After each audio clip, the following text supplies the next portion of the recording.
Bonsoir. Merci. D'abord, moi je suis François-Xavier Louis, je suis chez Malakoff Médéric. Mon voisin est Gérard Menroux, il est à la CNP, entre autres choses, et on est tous les deux contributeurs de la chaire Transition démographique. Et je crois que la première chose qu'on va dire, c'est de vous féliciter tous d'être restés jusqu'à ce soir, et de remercier et Jean-Hervé, qui est bien évidemment le titulaire de la chaire, mais aussi Isabelle Laudier, qui a été notre puissance invitante ici à la Caisse des dépôts, parce qu'au lieu d'un débat plein de componctions sur le vieillissement, la croissance à la Caisse des dépôts et consignations, je trouve qu'on a plutôt assisté à un happening digne du théâtre de l'Odéon à l'époque où André Masson commençait ses études, et sur d'autres sujets, ce qui finalement est assez sympathique. De cette journée, 3 mots d'ordre ont été donnés ce matin. L'un par le directeur général de la Caisse, qui nous a dit « essayez de dépasser l'oxymore entre vieillissement et croissance ». Le deuxième était le délégué général de Malakoff Médéric, qui nous a dit « essayez, de définir un étage de solidarité, et puis de voir comment on peut créer de la valeur par la protection sociale ». Et le troisième mot d'ordre, c'était Jean-Hervé Lorenzi, qui a dit « tout ça doit bien évidemment baigner d'optimisme ».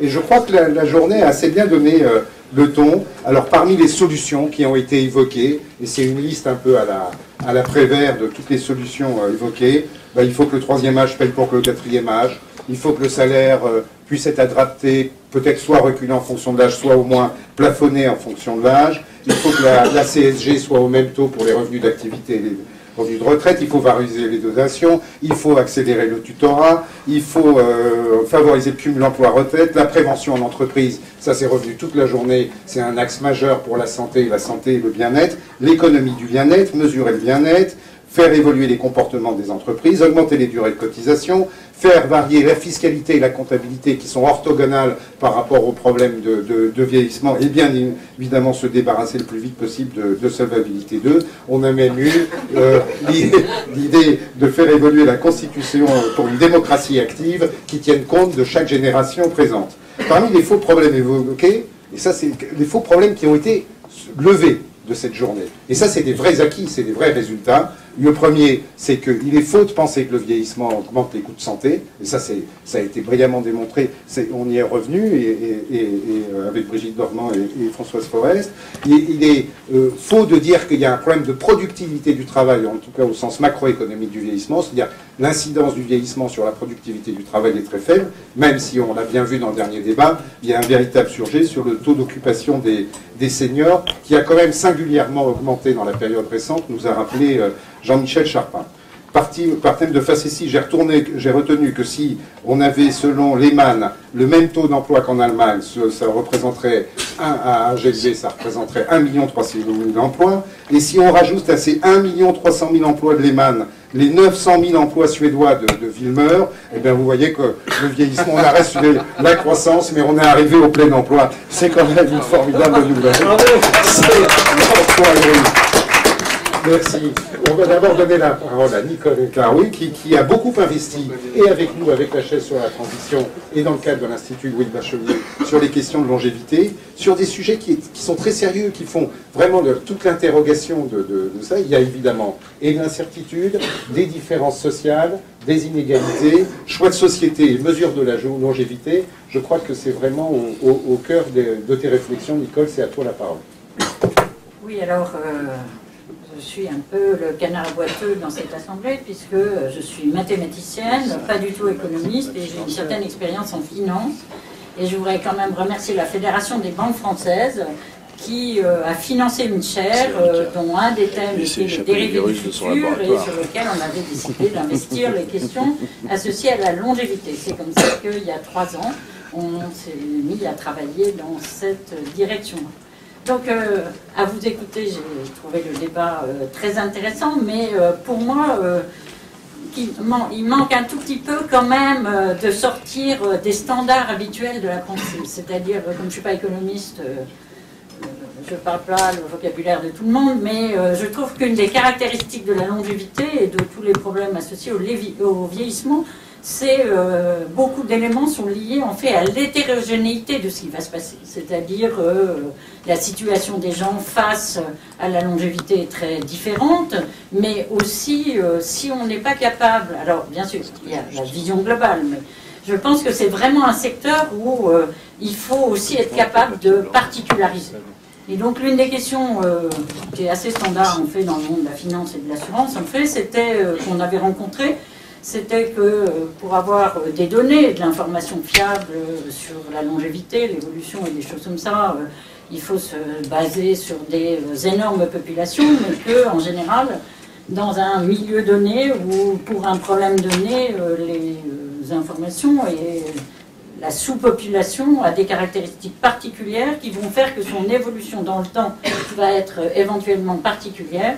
Et donc être capable de passer de ce qu'on appelle en finance analyser le risque de base, mais ce que rencontrent aussi beaucoup les compagnies d'assurance, c'est-à-dire passer à leur propre portefeuille d'assurés pour envisager les risques futurs et essayer de répondre à la demande de manière intéressante, c'est un des enjeux importants. Alors, moi, j'ai entendu 50% d'étudiants d'une classe d'âge. Bon, moi, je suis scientifique, je veux bien 60% de psychologues, mais si on ne va pas dans le sens de spécifier à peu près toute la demande et de mettre de l'argent là où il y a vraiment des besoins, enfin, un impact important. Bon, mais dans toute cette question, la capacité de se projeter un minimum dans le futur en regardant l'impact des décisions, non pas seulement dans les 5 ans qui viennent, mais éventuellement dans les 40 ans qui viennent, sur l'impact sur les générations, etc., c'est un enjeu qu'on trouve important, et donc c'est un peu dans cet esprit-là qu'on a essayé de réfléchir. Alors, je ne vais pas vous faire un petit cours de maths, je vais juste donner 3 ou 4 slides pour vous... Allô? Voilà. Donc, l'une des questions, c'est que même pour les matheux, il y a des problèmes de représentation, et une partie de ces problèmes, en fait, sont aussi assez similaires à des problèmes qu'on rencontre quand on s'intéresse à des problèmes écologiques et des choses comme ça. Donc, c'est essayer de mieux comprendre l'impact de la longévité, mais le niveau, comme je l'évoquais, auquel on se pose, c'est pas c'est pas une analyse complètement globale, c'est partir plutôt de l'information que nous donne toutes les infos qu'on peut récupérer, l'INSEE et des choses comme ça, et voir comment on peut s'en servir pour spécifier un certain nombre de choses. Alors, ça n'a pas de... Bon, enfin, ça, c'est pas très intéressant, mais... bon. Non, le point que... Bon, ça, c'est quels sont les problèmes qu'on rencontre quand on essaye de prédire la longévité.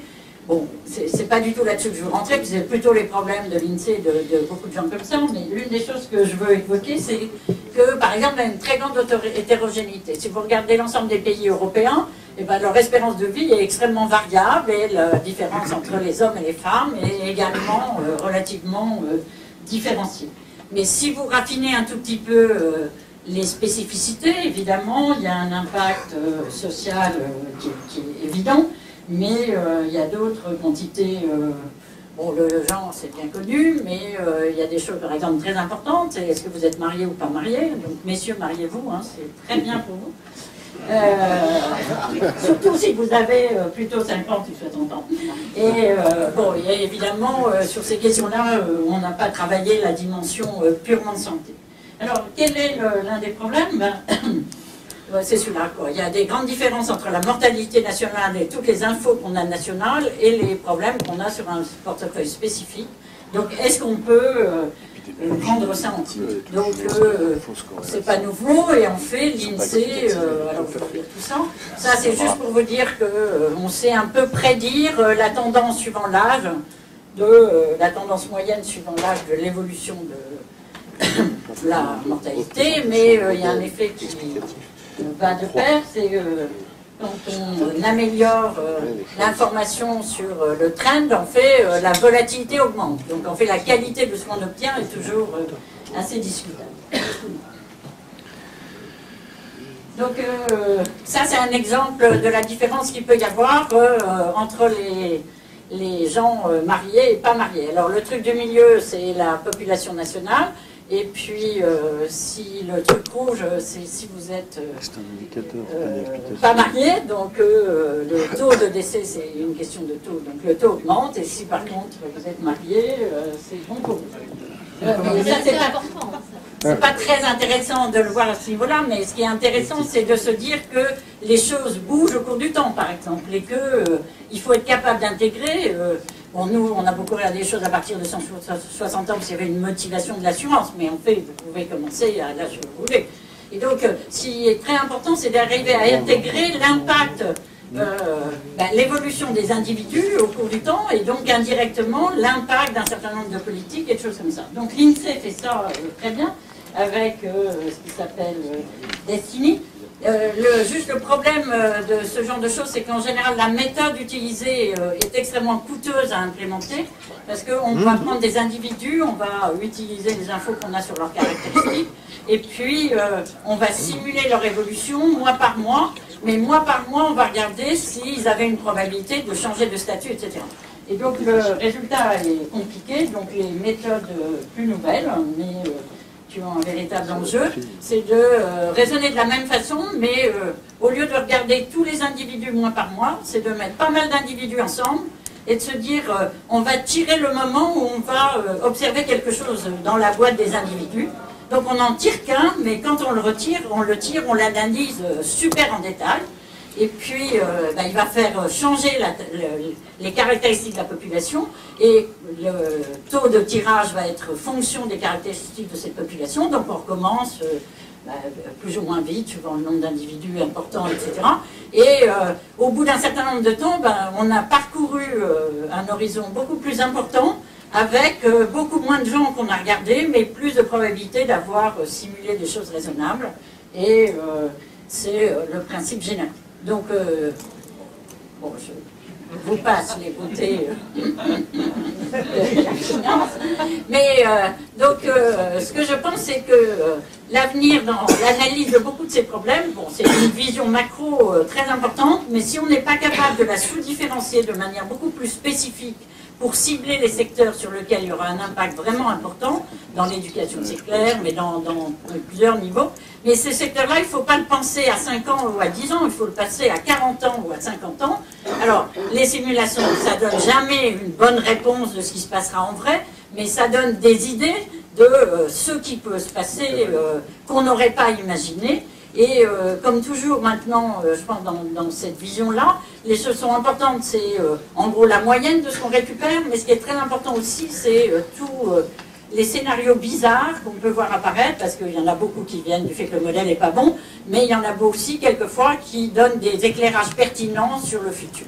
Et donc, ce que je souhaite, c'est qu'on garde quand même cette idée que l'hétérogénéité, c'est un élément majeur de l'analyse, et que c'est elle aussi qui peut sans doute rendre beaucoup plus efficace l'implémentation d'un certain nombre de stratégies, mais que pour ça, il faut s'appuyer sur des outils pertinents. Ça, c'est un essai, mais c'est juste pour dire que ça peut faire ça, d'approfondir ce genre de choses.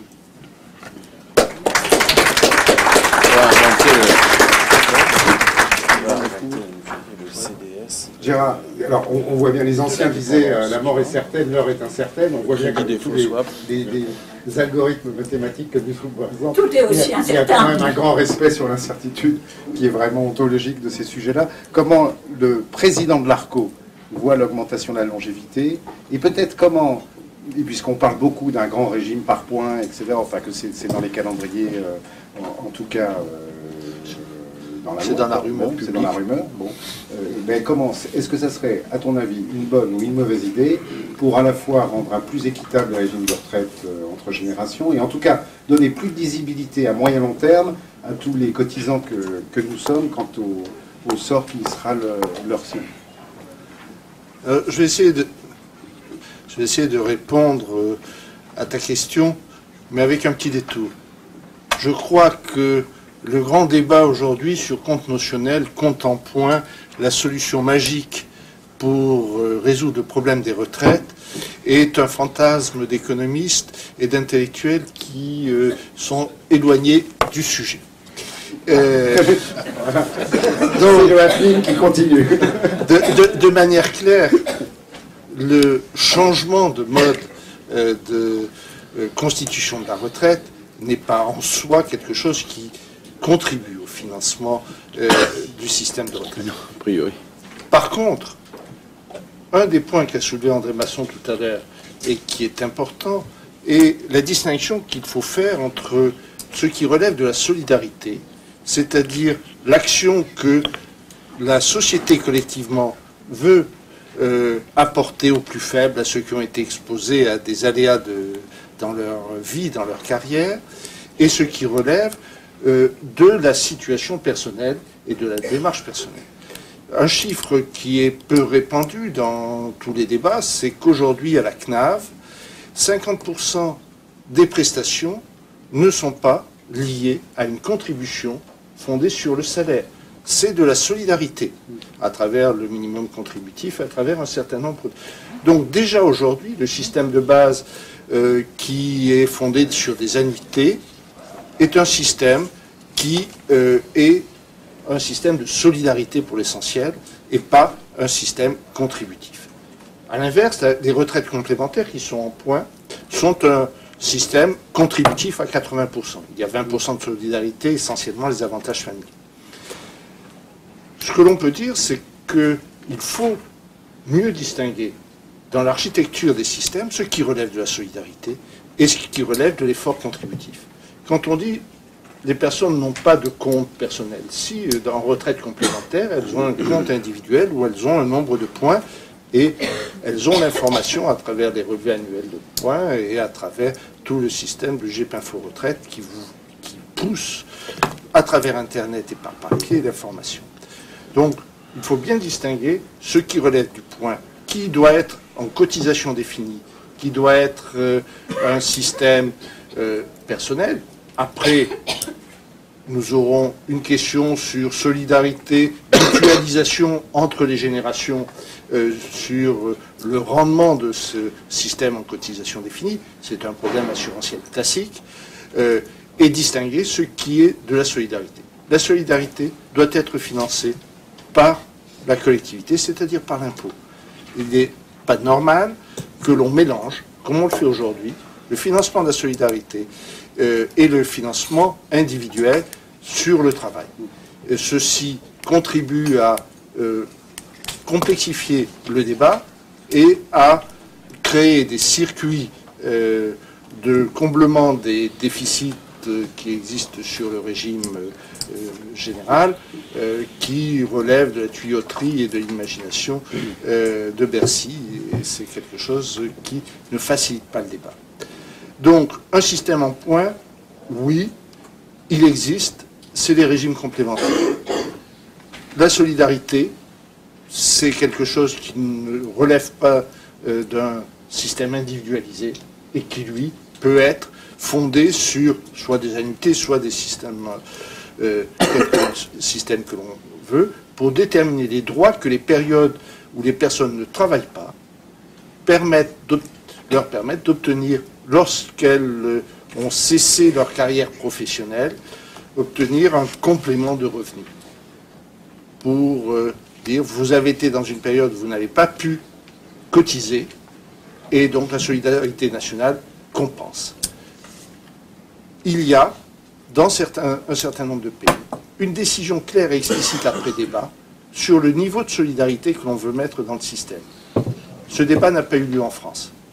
Et je suis au conseil de la CNAV et en même temps que l'ARCO, je trouve anormal que la dérive des réglementations successives, décidées par la puissance publique pour l'essentiel, dans le débat mensuel, ait amené un tel niveau de prise en compte de la solidarité dans ce système qui couvre aujourd'hui les 90 milliards sur 150 pour les personnes privées.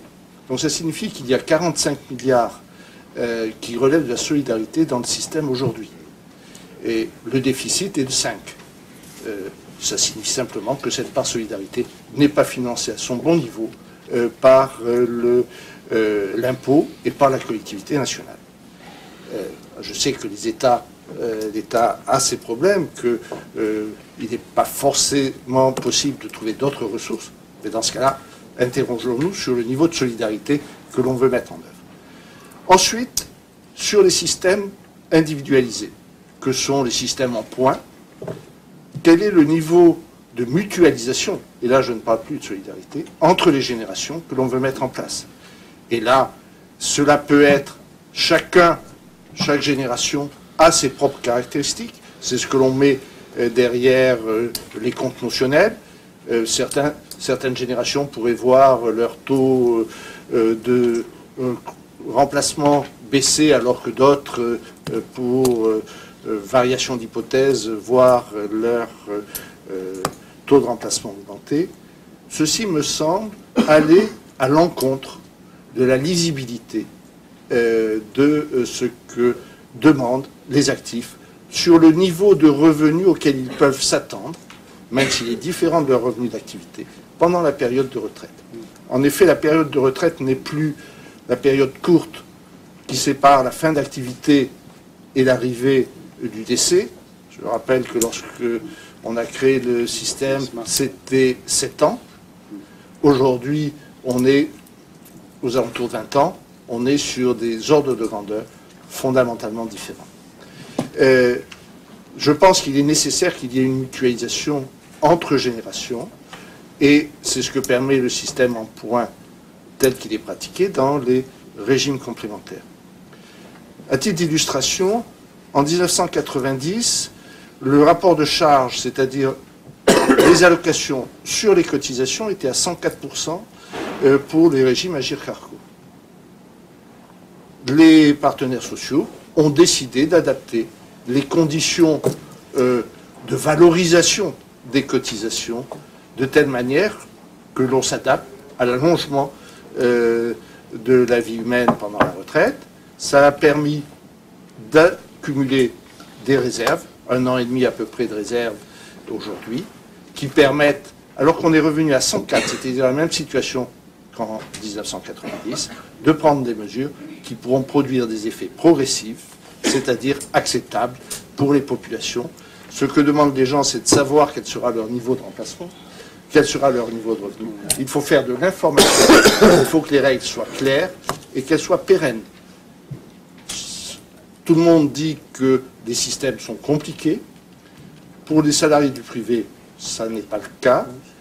Pour tous ceux qui sont fonctionnaires, système des pensions, c'est un peu plus compliqué. Et je dirais que les 30, dont j'en ai enlevé 4, les 33 autres régimes qui existent en France contribuent à obscurcir le système.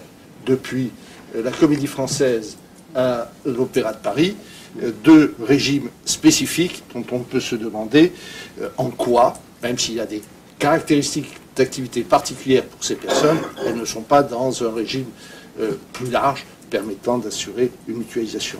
Quand on a 300 actifs, on ne crée pas un régime de retraite. Enfin, c'est quelque chose qui me choque profondément. Donc, sur l'ensemble de la retraite complémentaire, nous avons aujourd'hui un résultat à peu près équilibré. Nous avons jusqu'à l'année 2020 des résultats qui vont être déficitaires. Nous avons les réserves pour y faire face. Nous sommes en train de prendre les mesures d'adaptation, et la première mesure d'adaptation qui a été prise dans les accords du 18 mars a été de diminuer ce qui relève de la solidarité pour réserver le système à ce qui est contributif.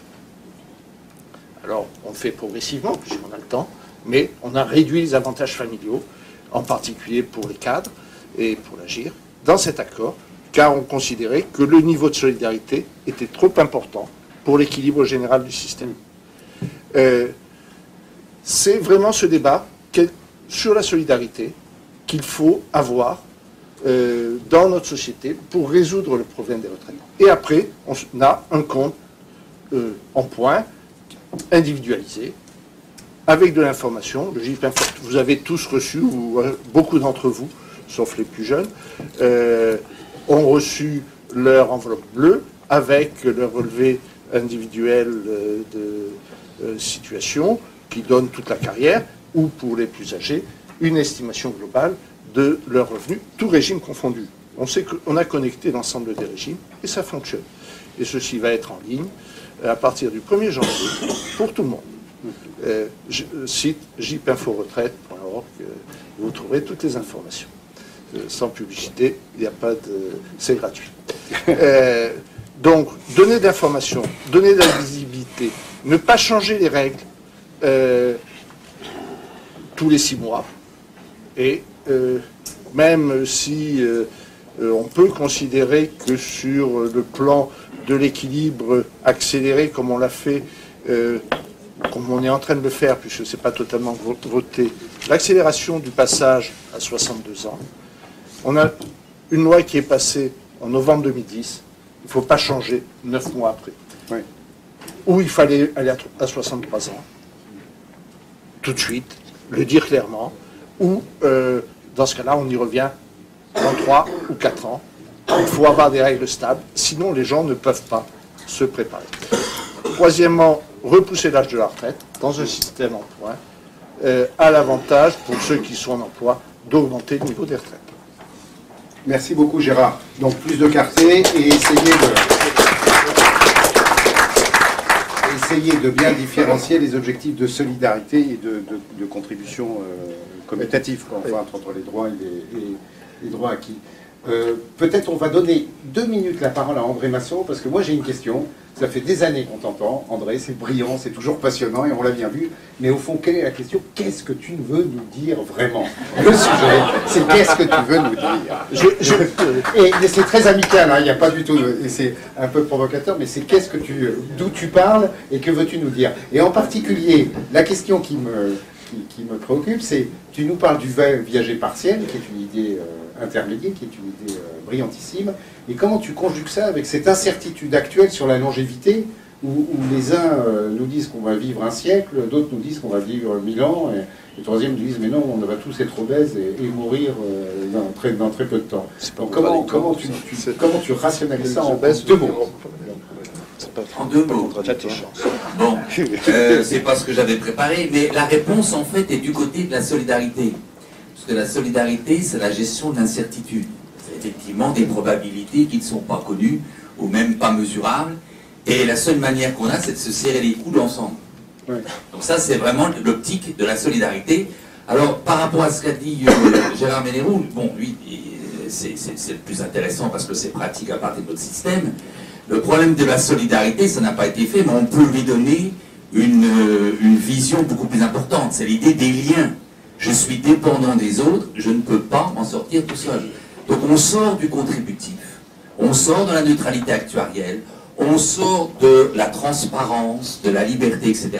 pour arriver à un système où en disant, s'il y a solidarité nationale, encore 1 minute, j'ai fini, s'il y a solidarité nationale, ça va aller, puisqu'on se serre les coudes et ce qui va m'arriver va dépendre de ce qui va arriver aux autres. Donc c'est un système effectivement qui peut autoriser une série de dérapages si jamais la solidarité, certains sont plus solidaires que d'autres. Bon, là, j'ai pas le temps d'en dire plus. Non, mais on va y revenir très vite.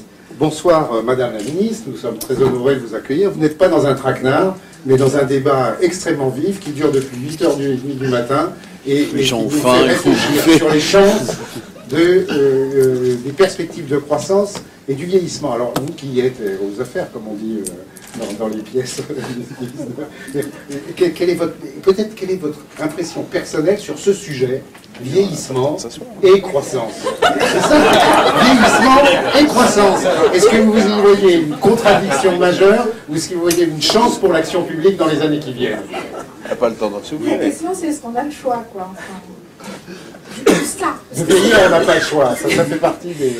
Et, enfin, sans vouloir fâcher personne, mais les choix se resserrent, quand même. Oui.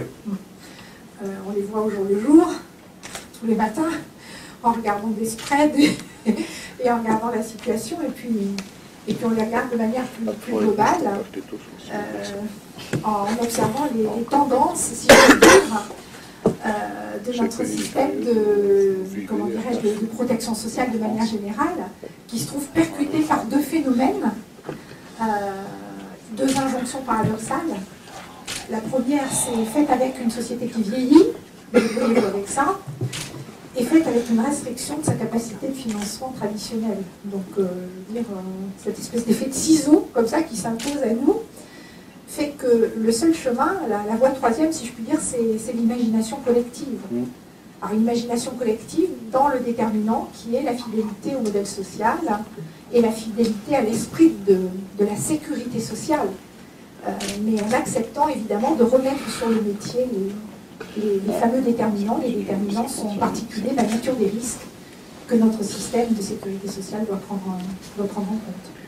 Écoutez, c'est tout à fait l'esprit de la journée, puisqu'alors c'était très rafraîchissant, malgré le thème du vieillissement, puisqu'on n'a pas parlé pas une seule fois du spread vis-à-vis de l'Allemagne ou de l'Autriche ou de Hong Kong, on n'a pas parlé du poids de la dette et aucune de ces catégories-là, et on a vraiment été dans l'imagination, voire l'imagination collective.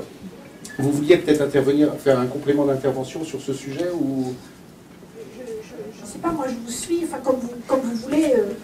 C'est une table ronde, c'est beaucoup plus sympathique si vous participez à la table ronde, plutôt qu'un discours solennel, ça vous fait très plaisir. J'ai aussi des antisèches. Je vais peut-être demander à... Oui, moi aussi j'en ai.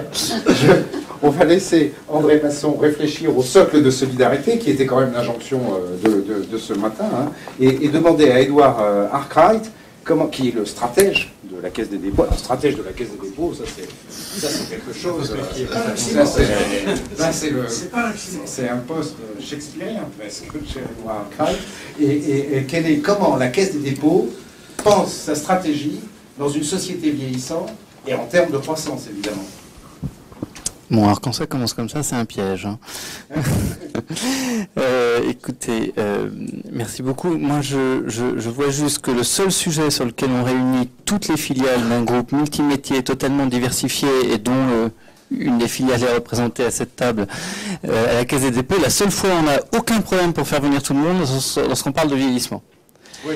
Et donc, en 5 ans à la Caisse des dépôts, moi je remarque que les seules réunions où il ne faut pas faire de la relance téléphonique, c'est lorsqu'on dit, eh ben, on voudrait parler des conséquences du vieillissement sur vos métiers. Et là, vous voyez débarquer la filiale touristique qui vient vous expliquer que ça permet d'élargir l'offre au-delà des vacances scolaires, la filiale qui s'occupe de patrimoine immobilier parce que leur sujet, c'est de regarder dans quelle mesure leur patrimoine, ils vont l'adapter en fonction de l'évolution. Enfin, je ne vous fais pas la description de toutes les filiales du groupe, mais ça m'a énormément frappé. Donc le stratège, en fait, il est confronté immédiatement à une question extrêmement opérationnelle de tous les gens qui sont autour de la table, qui est de dire, moi, dans mon métier, qu'est-ce que vous me donnez comme hypothèse, qu'est-ce que vous me donnez comme trajectoire, qu'est-ce que vous me donnez comme éléments exogènes qui vont me permettre de faire mes business plans, mes PMT, etc.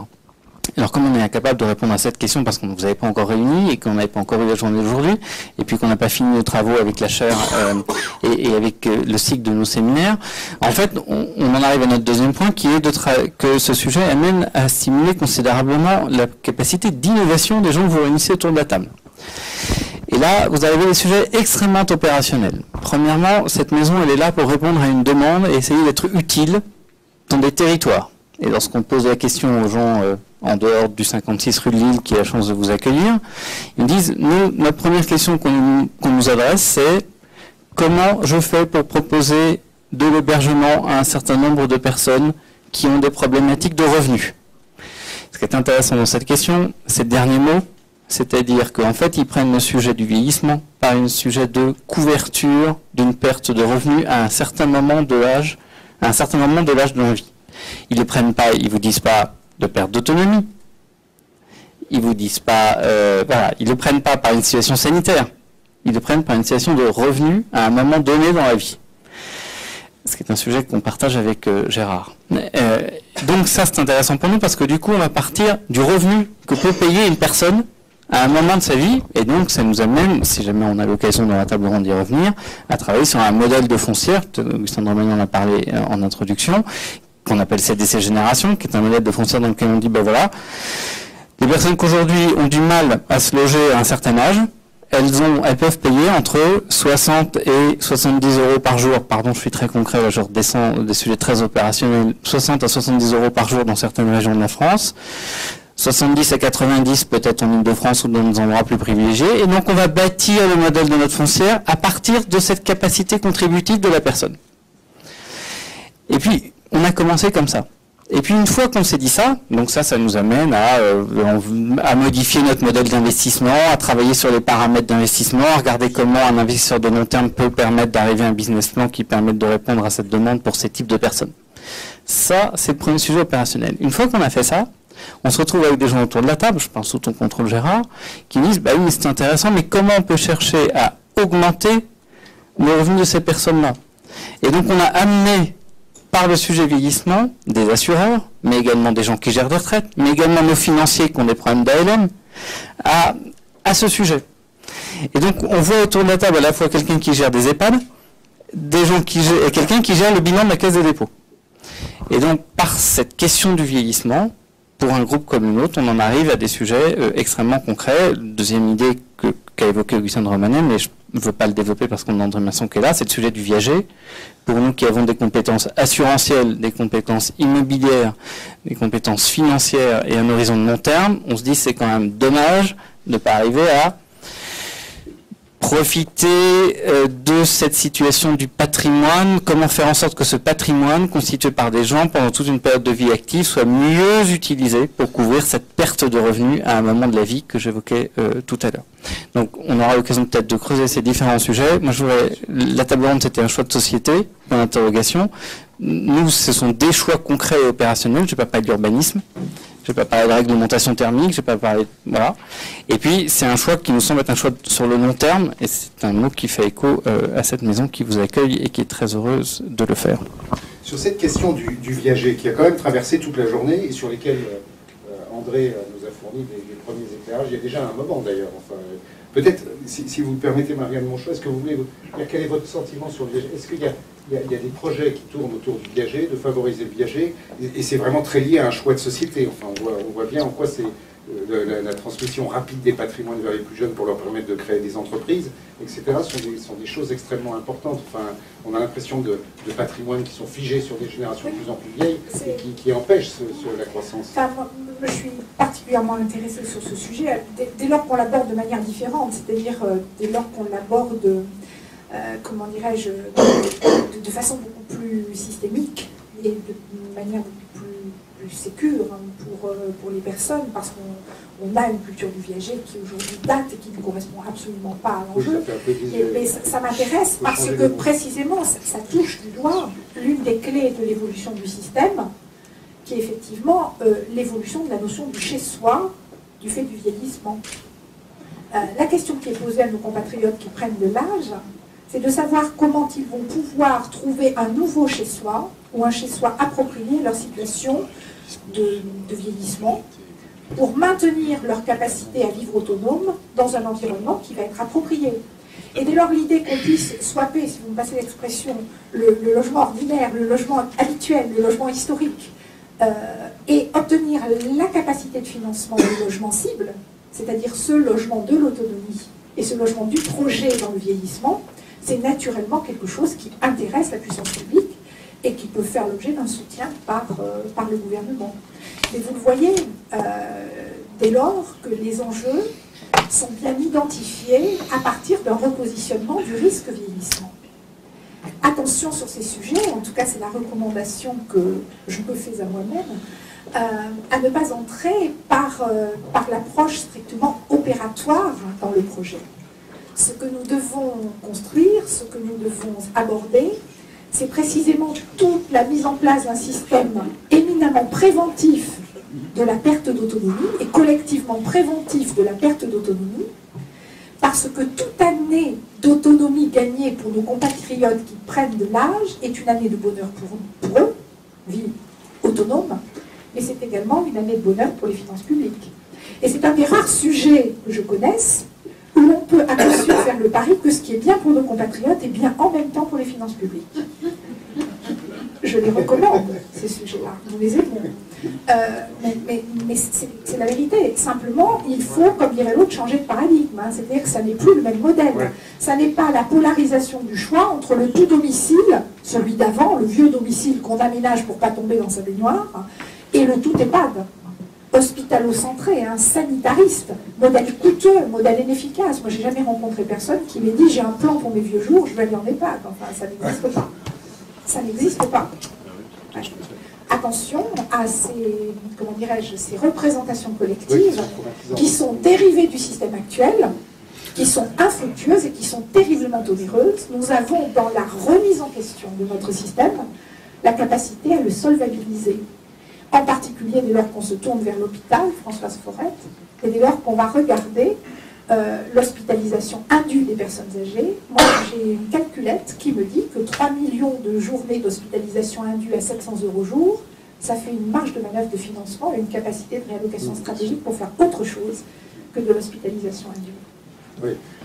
Peut-être André, 2 minutes là-dessus, parce que toi tu portes une idée qui est assez extraordinaire, qui s'appelle le viager intermédiaire partiel. Oui, le VIP, c'était pour que le viager soit moins quelque chose de vieux jeu, etc.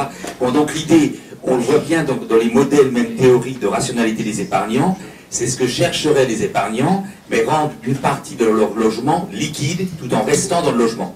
Alors, c'est qu'une partie du logement, parce que si c'est tout le logement, à ce moment-là, il y a une attaque de la famille, puisque c'est spolier les enfants de l'héritage attendu. Donc l'idée, c'est qu'on ferait qu'un tiers, et ça c'est une critique qui date de Mirabeau déjà. Mirabeau dénonçait déjà l'égoïsme des rentiers viagers au moment de la Révolution en 93-94. C'est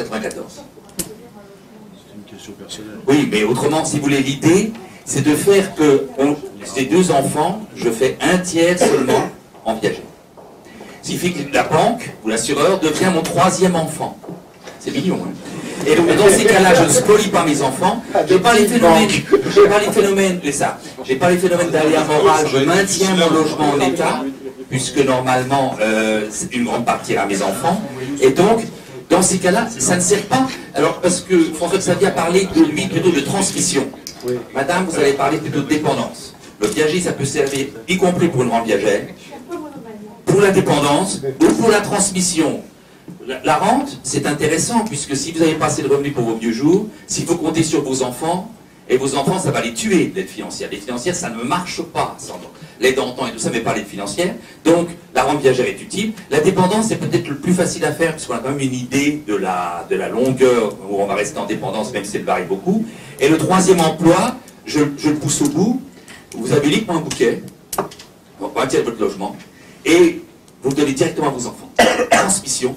Vous accélérez la transmission, puisque la partie de logement devenue liquide passe directement à vos enfants. Seulement au moment de l'héritage, quand vos enfants ont 55-60 ans, qui seront vieux, ça ne sert plus à rien, ils savent qu'ils auront un 3e héritier qui sera la banque. Super, merci André. Jean-Marie Le Guen, on vous connaît, vous êtes député de Paris, vous travaillez beaucoup sur les questions de santé qui vous passionnent, vous avez une force de proposition extraordinaire en matière d'organisation de la santé. On dit même que vous seriez peut-être un jour ministre de la Santé, ou pas, comme disent les filles, peut-être ou pas. Mais bon, qu'est-ce que vous pouvez nous dire sur l'organisation, peut-être des généralités d'abord, et l'organisation d'un système de santé dans ce contexte de vieillissement? Qu'est-ce que ça emporte, à votre avis, comme conséquence? Merci d'abord de cette initiative, et on voit bien qu'à travers ce que j'ai pu entendre de ce qui a été rapporté de cette journée, des questions qui déjà reviennent et fusent dans cette table ronde, on voit combien en fait ces questions du vieillissement sont en train de bouleverser complètement les donnes essentielles qui sont celles de notre société. Alors évidemment la problématique des retraites, et on voit bien la profondeur du sujet, mais en vous écoutant à l'instant, je me disais quand même que alors que je partage tout à fait ce qui a été dit, y compris par Marianne Monchamp, je me disais, mais comment est-il possible à ce moment-là de continuer à projeter dans l'image de nos concitoyens qu'ils ont tous vocation, pour leur retraite, justement, à devenir propriétaires de leur logement, au moment même où nous allons dire, pour des raisons à la fois de patrimoine et aussi pour des raisons médicales, qu'il faut absolument qu'ils changent, et pour des raisons sociales, qu'ils changent de logement, puisqu'il leur faut un logement adapté, qui sera vraisemblablement beaucoup plus en centre-ville, et où ils n'auront pas à prendre leur voiture pour aller chercher leur baguette de pain, et où les services sanitaires et médico-sociaux dont ils auront besoin seront seront regroupés et facilement accessibles, ça coûtera moins cher, et évidemment, en ne souhaitant pas leur proposer ce que nous leur proposons tous, quand je dis nous, c'est la société, cet avenir, effectivement, fait d'EHPAD d'un côté et de projets d'assurance de l'autre, finançant l'un l'autre, se finançant. Donc on voit bien que il y a plein d'idées qui fusent et qui devraient, à mon avis, occuper beaucoup plus le débat public qu'elles ne le font aujourd'hui. Et bravo à vous, donc, de le lancer et de lancer tout ça. Ce qui m'amène à dire aussi de ce que j'ai cru entendre en participant à cette table ronde, c'est que d'une part, ces questions-là ne sont pas portées véritablement dans le débat politique au niveau où il le faut, je le dis, et je regrette pour ma part que lorsque on a traité la question des retraites en 2010, on n'ait pas globalement posé les problèmes, parce que si on les avait posés globalement, je pense que nous aurions pu trouver des zones de consensus beaucoup plus importantes que une articulation précise sur une question financière, qui par ailleurs, à travers ce que vous me dites, ne semble pas pour le moins réglé. Donc nous avons au moins l'espoir, puisqu'il faut être positif, eh bien nous avons tout ce chantier dont nous avons parlé devant nous et non pas derrière nous. Alors, pour en venir à la santé, qui est une dimension tout à fait essentielle, je pense, de ce débat, moi je me situerais effectivement dans des idées et dans une vision essentiellement optimiste. Car non seulement je pense qu'il y a des solutions, et Marianne Monchamp citait un chiffre tout à fait évocateur, à la fois des problèmes et des solutions s'agissant de la prise en charge sanitaire des personnes âgées ayant vocation ou un certain nombre d'entre elles étant dépendantes, pour employer ce mot, eh bien, nous voyons bien que nous avons à la fois des enjeux absolument colossaux, mais aussi des solutions qui sont devant nous. Et que non seulement ce que nous allons être, me semble-t-il, obligés de faire pour cette partie de la société particulièrement vulnérable que sont les personnes âgées en perte d'autonomie, ne va pas être un fardeau, mais au contraire un facteur de réforme profonde de notre système de santé qui en a besoin par ailleurs. Je vais essayer de m'expliquer. Nous avons très simplement un système de santé, c'est un truisme de le dire, une offre de soins et une offre médico-sociale et une offre sociale qui fonctionne d'une façon assez étatique, assez centralisée et quelque part en silo. Alors que nous avons besoin absolument dans les services nouveaux que nous devons fournir aux personnes, dans l'hétérogénéité, le mot a été employé et ça me paraît à la fois un challenge et une donnée absolument fondamentale, l'hétérogénéité des situations à la fois médicales, bien sûr, sociales, psychologiques, mais aussi financières, territoriales, on doit donc penser d'abord hétérogénéité, et donc on doit donc fondamentalement centrer le service et restructurer toute la problématique du service autour de la personne. Bien, je ne passerai pas de temps à décrire ce que vous connaissez, c'est-à-dire le gâchis effroyable, à la fois en termes humains et en termes financiers, de la désorganisation du système de soins, de l'inadaptation complète de notre système de soins par rapport aux personnes âgées.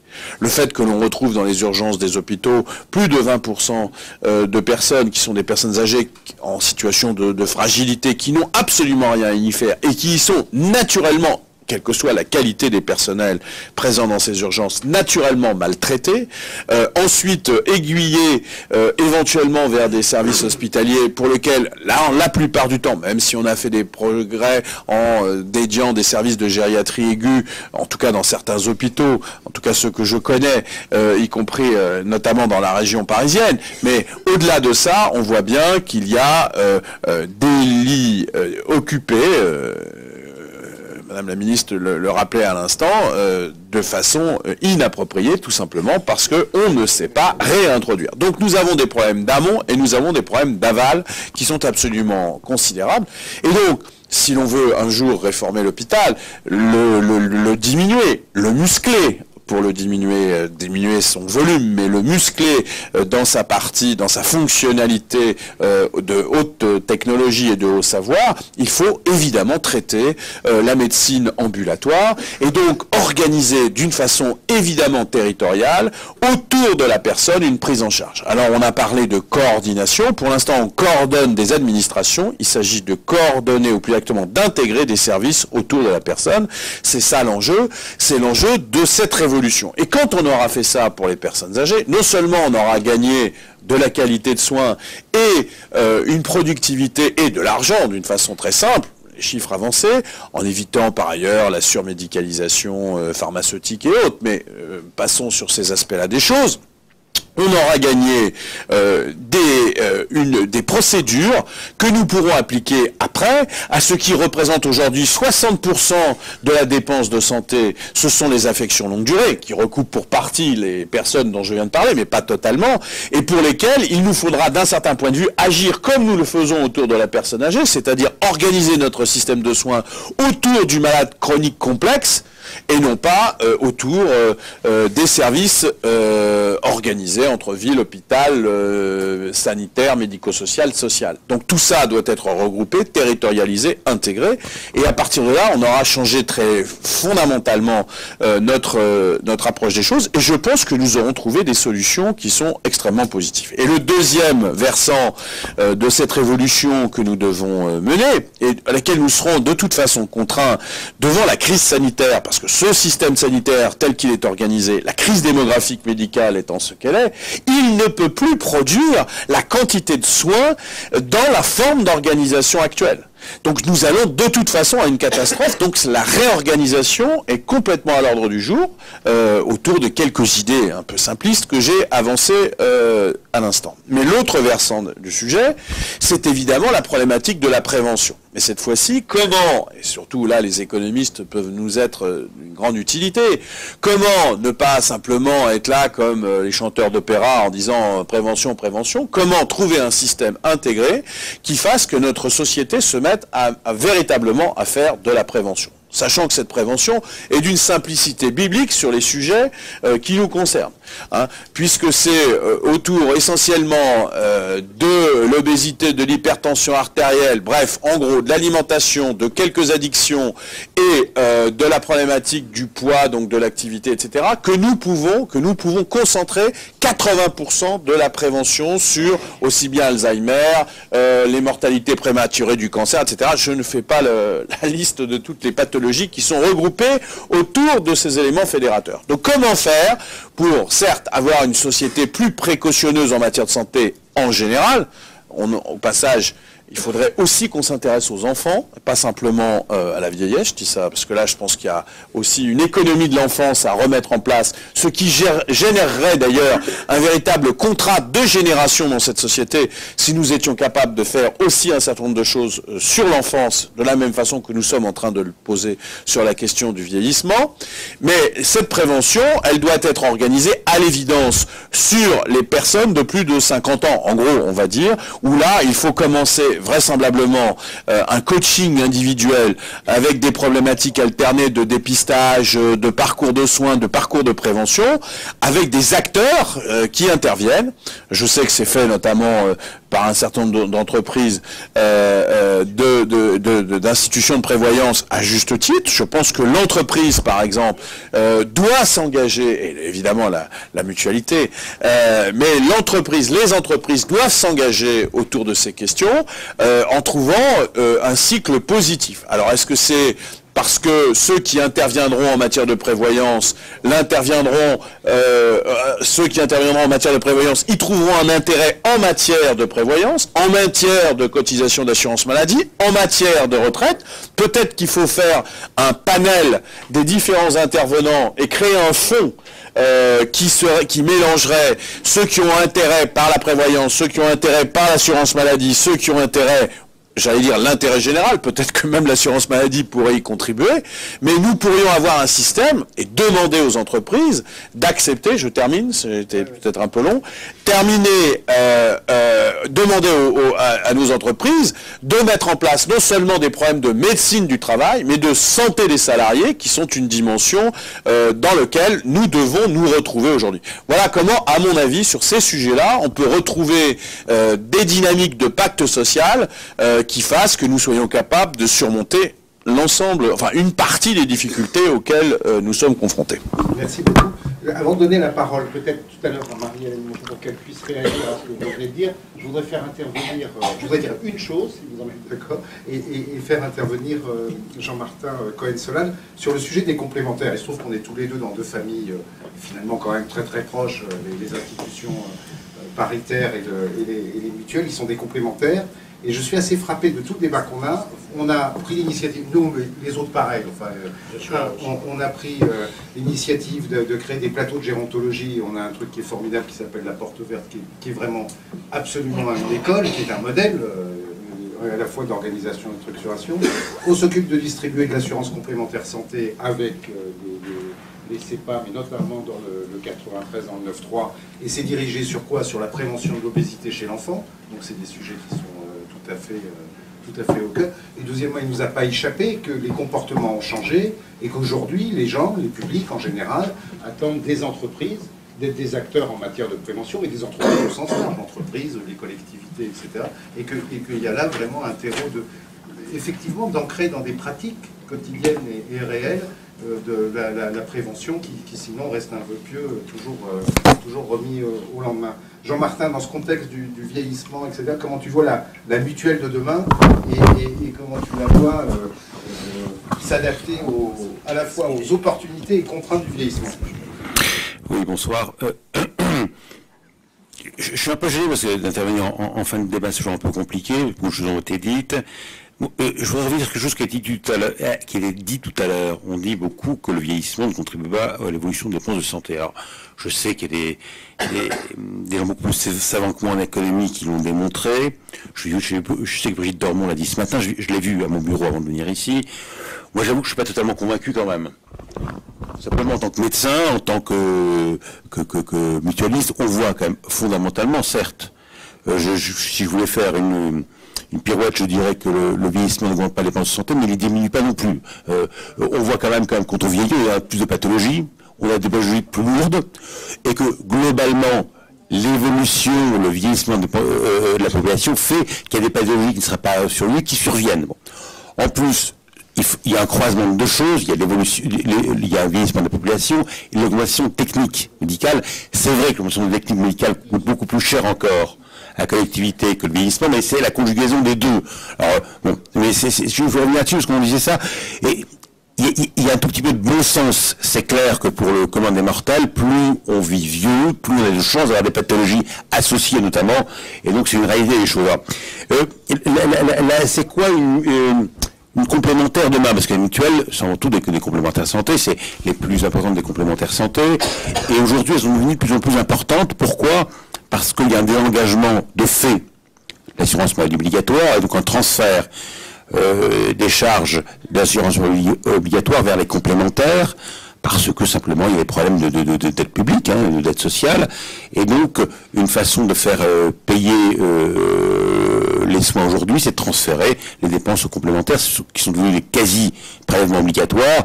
Et il y avait un titre dans le journal ce matin qui disait ce sont des assurances complémentaires mais quasiment obligatoires. C'est-à-dire qu'aujourd'hui, pour accéder aux soins, en ville notamment, il faut avoir une complémentaire santé, une mutuelle ou autre chose, une mutuelle, je vous propose plutôt une mutuelle d'ailleurs, parce que je suis là pour ça, parce que 50% des dépenses de ville ne sont pas prises en charge par la Sécu. Mais moi je voudrais venir sur deux points importants. Contrairement à ce qui est dit souvent, premièrement, les gens qui ont une affection de longue durée, pris en charge 100%, dépensent aussi beaucoup, ont besoin aussi d'une complémentaire. Le reste à charge des gens qui sont en affection de longue durée, plus importante des gens qui ne sont pas en affection de longue durée, donc ils ont besoin aussi d'une complémentaire, contrairement à ce qu'il y a d'habitude. Et les complémentaires interviennent de plus en plus à l'hôpital aujourd'hui, notamment parce qu'il y a des forfaits qui augmentent de façon très importante, des dépassements d'honoraires qui sont plus importants, et des chambres particulières, y compris la paix de Paris, ce qui fait que le coût pour un Français aujourd'hui, s'il n'a pas de complémentaire, est extrêmement lourd, il ne peut plus le supporter. Donc les complémentaires sont devenus obligatoires et indispensables pour accéder aux soins, où que ce soit. Donc c'est une grande nouveauté, et plus on vieillit, plus on en a besoin. Donc, comment s'organiser pour l'avenir? Nous pensons que les Français ont tous droit à une complémentaire santé solidaire. Moi, je retiens ce que disait tout à l'heure Marianne Monchamp, je partage. Il y a un pacte social basé sur la solidarité en France. Et nous pensons que si nous devons agir en complément de la sécurité sociale pour nous, ce pacte social, on doit le faire aussi de façon solidaire et dans le but de mutualisation et non pas en rupture. Qu'est-ce qui se passe? Aujourd'hui, on voit bien là. Je reviens à mon histoire du début en disant le vieillissement n'augmente pas les coûts de santé. On remarque quand même que on n'a pas le droit de faire de sélection du risque aujourd'hui dans ce qu'on appelle les contrats responsables en matière de complémentaire santé. Par contre, on a le droit de faire des cotisations en fonction de l'âge. Et plus on est âgé, plus ça coûte cher. Alors je veux bien dire qu'il y a beaucoup d'augmentation de dépenses de santé en fonction de l'âge, mais c'est marrant, on fait payer plus on vieillit, plus les cotisations coûtent cher parce que c'est bien évident, parce qu'on consomme plus. Donc il y a quand même une sélection aussi par l'âge. Plus on est âgé, plus on paye cher. Aujourd'hui, un contrat complémentaire qui augmente, en plus ils sont taxés, lourdement taxés. Madame la ministre, je ne vais pas revenir là-dessus, mais on en parle régulièrement quand on se voit, vous n'y êtes pour rien, ok. Mais les complémentaires santé, les taxes des complémentaires santé ont augmenté de 11% en 5 ans, ce qui est considérable. Donc les cotisants, ce sont des droits d'enregistrement, hein. Ces taxes sont des droits d'enregistrement, donc c'est payé par les cotisants normalement, comme on paye un droit d'enregistrement sur un acte de notaire, par exemple. Donc pour les gens, ça coûte 10% plus cher chaque année, et pour une personne âgée qui est au minimum vieillesse, par exemple, donc qui paye ses complémentaires santé, ça devient une charge extrêmement importante pour accéder aux soins. Donc nous réfléchissons à un rôle des complémentaires à la fois solidaire pour que tout le monde puisse y avoir accès, et deuxièmement, le rôle complémentaire santé doit accompagner les personnes. Jean-Marie Le Guen disait fort justement, je ne reviendrai pas, je suis d'accord avec lui sur tout ce qu'il disait sur la prévention notamment, les complémentaires santé doivent jouer un rôle d'accompagnement en amont. Par exemple, la mutualité française a monté avec des mutuelles, avec la Caisse nationale d'assurance maladie, avec l'Agence régionale de santé, un programme de prévention de l'hypertension artérielle, qui est un problème majeur de santé publique en France. Notamment, c'est une prévention direct des maladies cardiovasculaires, mais aussi des accidents vasculaires cérébraux. On accompagne aussi, on conduit, on accompagne nos adhérents tout au long de la chaîne de santé qui est de plus en plus compliquée. C'est compliqué le système de santé pour n'importe qui, pour nous, même quand on connaît bien le système. Et le rôle des complémentaires, c'est aussi accompagner de l'amont, de la prévention, à l'aval, au médico-social et à la dépendance. Je retiens ce que disait Jean-Marie, je partage ce qu'il disait tout à l'heure. Le travail qui a été fait pendant un an sur la dépendance, même s'il n'y a pas débouché sur les textes qu'on aurait pu espérer, au bout d'un an de travail, où Marianne Mochon s'est beaucoup en plus impliquée, nous a beaucoup poussé, elle a eu raison. C'est vrai, nous a bien amené à avoir un modèle, qui est un modèle assez important, qui montre bien que la chaîne de santé, qui montre bien que ce qu'on doit mettre au cœur du système de santé, il y a toujours des débats, qu'est-ce qui est au cœur du système de santé, l'hôpital, la ville, non. Ce qui est au cœur du système de santé, c'est le patient. C'est celui qui en a besoin. Et donc, c'est une vision qui va de la prévention aux soins, au médico-social à la suite, et qui montre ce chaînage important, et tout le travail qu'on a fait sur la dépendance le montre. Donc nous, complémentaires santé, qui arrivons en complément de l'assurance maladie, nous passons tout à fait dans cette suite-là, et nous essayons de nous situer en complément de l'accompagnement du patient, à la suite de l'accompagnement du patient, pas seulement en termes économiques, mais aussi en termes de prise en charge humaine. C'est ça, je crois, le plus important demain. Voilà, en gros, ce qu'on peut dire, une complémentaire santé demain, si elle veut être efficace, elle doit s'adapter aux besoins de demain. Et on voit le problème de vieillissement, c'est à tous les niveaux. On a des expérimentations formidables de prévention du vieillissement. Et on voit en plus, ce qui est très marrant, ce qui est très intéressant en matière de prévention, c'est que la prévention du vieillissement agit beaucoup plus rapidement que d'autres types de prévention primaire. C'est-à-dire que la prévention bucco-dentaire a donné des résultats formidables. Moi, je m'occupe de prévention depuis maintenant, Jean-Marie le sait, de 35 ou 40 ans, je ne sais plus. On a démarré sur le programme de prévention bucco-dentaire dans les années 70. On en voit les résultats aujourd'hui. Il y a des améliorations absolument formidables. Mais ça met du temps. En matière de dépendance, la prévention donne des effets extrêmement rapides, extrêmement efficaces et visibles, et très payants en termes non seulement économiques, mais surtout en termes de bien-être. Merci beaucoup, Jean-Martin. Peut-être Marianne. Merci. Marianne Mochon, si vous aviez la gentillesse de réagir à tout ce qui est dit sur ces débats et enjeux de demain. Avec plaisir.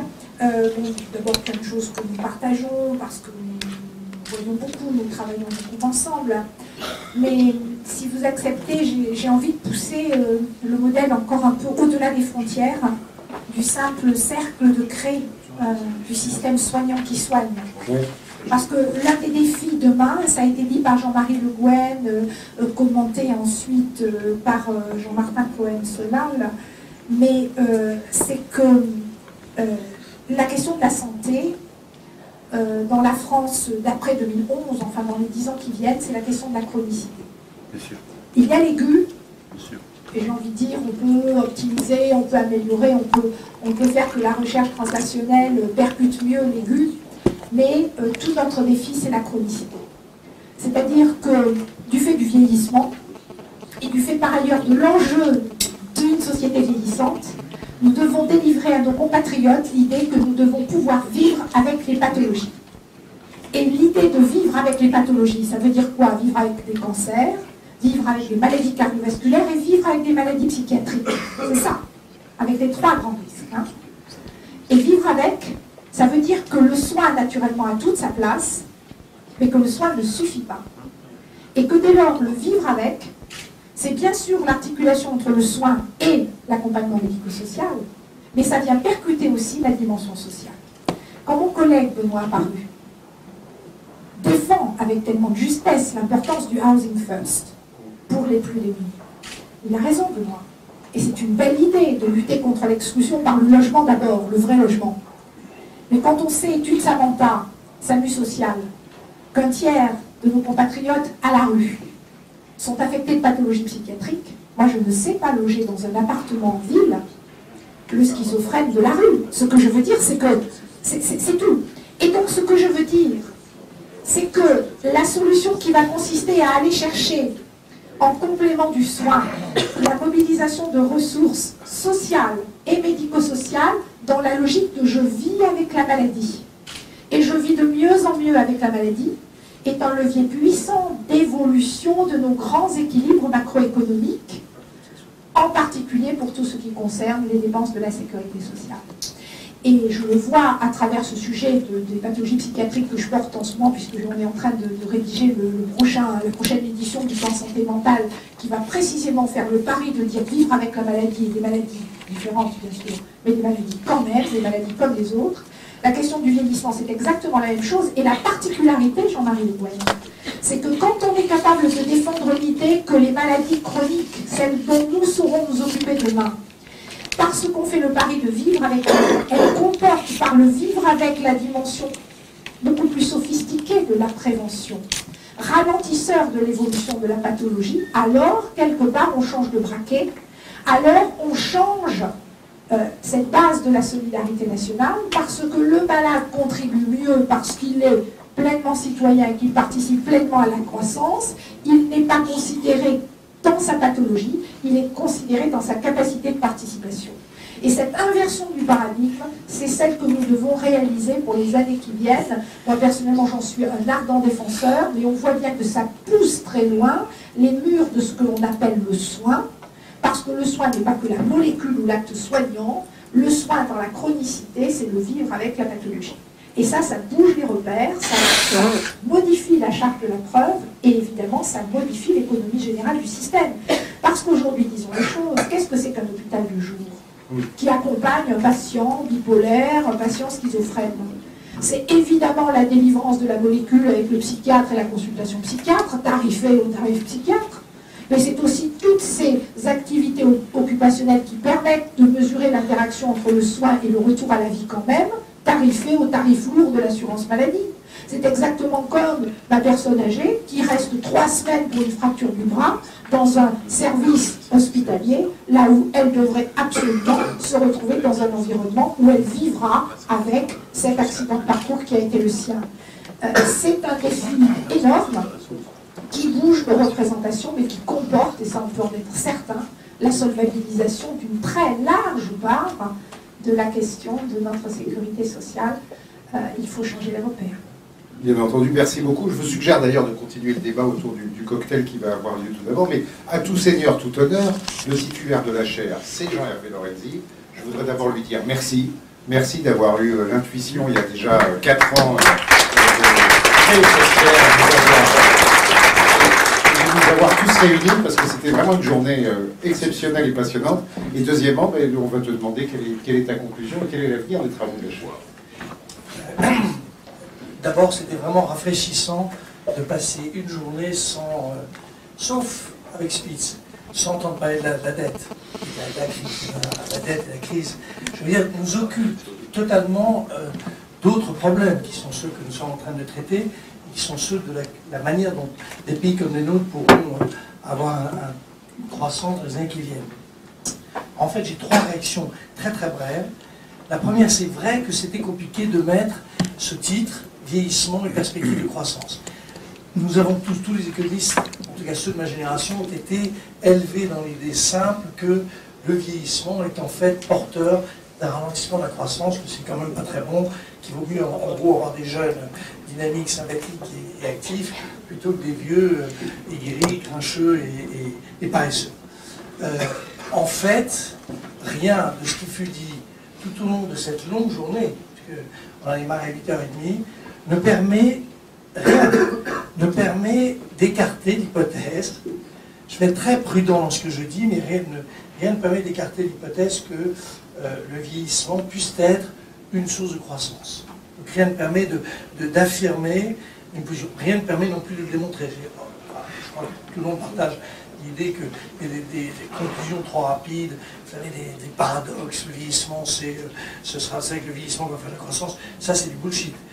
En revanche, quand on regarde bien, on s'aperçoit que au fond, il y a des tas d'éléments, des tas de briques qui permettent de commencer à bâtir un discours qui pourrait être un discours optimiste sur des sociétés vieillissantes.